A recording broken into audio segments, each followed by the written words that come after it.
un trabajador que no sabe cuál es su contrato colectivo ni qué derechos tiene en él. Y por una justificado o injustificado despido, como no sabe quién lo va a asesorar, va a la Junta de Conciliación y si le tocaban 30,000 pesos, pues el tipo va a salir con 5,000, pero lo peor, al patrón le va a costar 60 o 100,000 pesos. Y eso es por los contratos colectivos de trabajo que tanto daño le han hecho a México y que hoy ya va a tener que tener un sindicato de una rama con una empresa de la misma. Hemos visto hoy en México especializados. Es que no puede ser que haya hospitales que tengan contratos colectivos de protección con membretes de sindicatos de panaderías. Nomás imagínate cómo está el tema laboral en México. Eso no es posible. Entonces, yo sí le aplaudo al presidente de la República dos cosas. Primero, que el día 1 de enero nos dio un aumento salarial de un incremento del 16%, y en la frontera norte, con todos esos beneficios hacendarios que se le dan a las empresas que creen en México y vienen a invertir, se dio el salario al doble. De ahí se agarraron para las huelgas, donde tú no le puedes pedir un incremento a un empresario de un 20% y no le puedes pedir 32,000 pesos o 30,000 pesos por cada trabajador. ¿Sí? Que ojalá fueran para los trabajadores, pero se lo quedan ese tipo de líderes, pero tampoco puedes rebasar el techo económico de una empresa. No puedes pedir algo que no existe y además algo que no mereces. Empresas que se fueron de México. Se fueron. Quizá Delicadísimo. Que se fueron, pero delicadísimo. La UAM, perdón que junte el tema de la UAM, pero pues lo que nos platican, lo que lo oye en prensa es que el mismísimo asesor, el señor alcalde, abogado alcalde, que asesoró a muchas de esas empresas que se fueron a este tipo de huelgas extremas allá en Matamoros, también está asesorando al Situam, ¿no? Con esas a lo mejor, si tú quieres, muy dignos reclamos, pero imposibles de cumplir. Yo creo que estamos en un México, en un cambio. Estamos entrando a la cuarta transformación de un país y todos tenemos que comportarnos con ética, todos tenemos que comportarnos con transparencia, gobierno, empresarios, sindicatos. El presidente López Obrador ya marcó la pauta de que se tiene que acabar con la corrupción y yo creo que con esta reforma vamos a acabar con la corrupción que ha habido por tantos años. Ya no más extorsiones, hay que ayudar a la gente, son mexicanos los trabajadores, tenemos que darle un lugar que nunca han tenido. El trabajador no es una letra de cambio, no es un artículo en venta, es un ser humano, ¿sí? Que siente, es un hombre y una mujer sintientes. Entonces, si tenemos delegados sindicales dentro de las empresas que van a ser los mediadores, pues entonces vamos a bajar el número de demandas que va a llegar a las juntas de conciliación, que también en esta reforma ahora van a desaparecer en 2 o 3 años y se van a ir a un tribunal de conciliación federal, donde ya todo va a caminar ahí y antes de que llegue una demanda va a haber conciliadores en las empresas. Pero bueno, ¿para qué haces gastar más al gobierno? Si los sindicatos tienen obligación de nombrar delegados por cada X número de trabajadores, cuando los contratos que no se cobran, vuelvo a repetir, deben de ser reales y no de protección ni blancos. Entonces, creo que tenemos que comportarnos ya con una conducta responsable. ¿Sí? Dejar atrás las viejas prácticas y hacer un sindicalismo moderno como hoy lo hace CATEM en todo el país. Los líderes que hoy tiene CATEM, los 32 líderes, los más de 1,100 sindicatos que tenemos en la República, tienen otra doctrina muy diferente al pasado. Tenemos que ser responsables y tenemos que ir de la mano, codo a codo con el empresario, trabajar juntos, porque al final del camino el mayor interés que tenemos todos es que México salga adelante.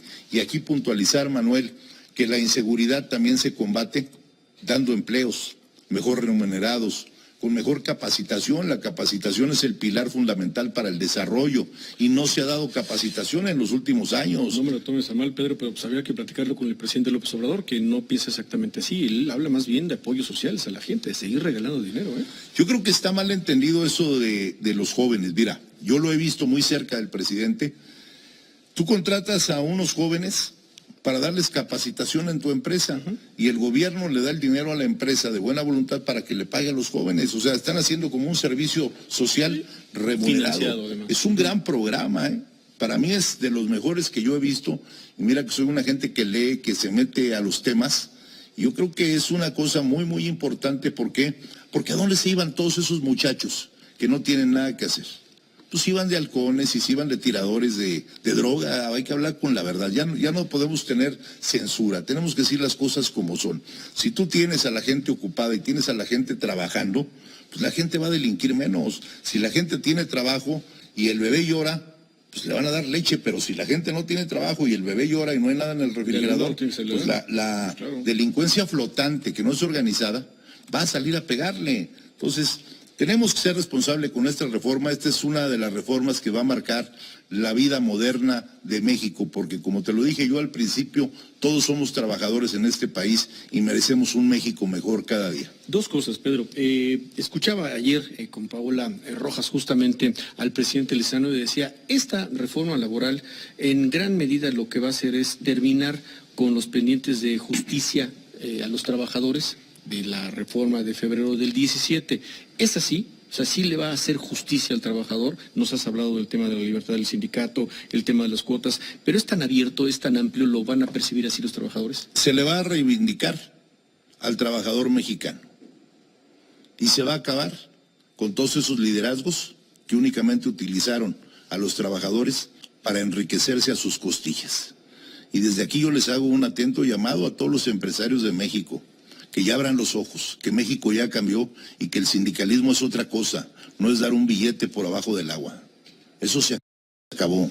Y la segunda tiene que ver con esta presión que nos decías, no es así, pero esta presión de la representante de la Cámara Baja en los Estados Unidos, Nancy Pelosi, que dice, bueno, pues que le entre México al tema de la aprobación de la reforma, porque efectivamente es parte de una de las condiciones para la ratificación del TLC.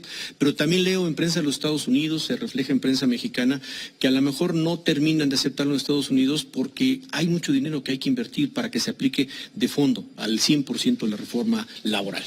Mira, se decía que había presión de los Estados Unidos, cosa que no es cierto, te lo digo como legislador. Son acuerdos que hay que cumplir, ¿no? Sí, a ver, tú tienes que ser respetuoso del Tratado de Libre Comercio, hoy conocido como TECMEC. Pero México es un país que tiene sus propias reglas y su soberanía, y no puedes tampoco ponerle el pie en el cuello, ¿no? Ya bastante lo han hecho. Ya también no podemos estar viviendo de la desaceleración económica. Entonces también no podemos pagar los sueldos que se pagan allá, también hay que entenderlo. El Tratado de Libre Comercio hoy te debe de marcar trajes a la medida para cada país. En base a la productividad que tengas, pues serán los sueldos que obtengas. No podemos comparar el sueldo que hay en México con el de allá porque tampoco se gana igual. Entonces no hay presión. No hay salario por hora en ese sentido. No hay salario por hora. Manuel, si hubiera existido presión, el Senado de la República hubiera hecho una sesión extraordinaria al otro día que llegó de Cámara de Diputados, y no fue así. Llegó ayer, ya estuvimos en pláticas, hoy se sienta la comisión, el día de mañana, jueves, irá al Pleno posiblemente, y si se le mete mano, ¿sí?, se regresará a diputados. O sea, no hay presión. Sí hay que cumplir con los tiempos, pero no es fast track. Tenemos que ser muy responsables de ver lo que estamos haciendo. Esta reforma va a marcar no solo los pasos a seguir laborales de nosotros, también de nuestros hijos. Es el México del futuro. Sí, es de largo plazo. Es de largo plazo.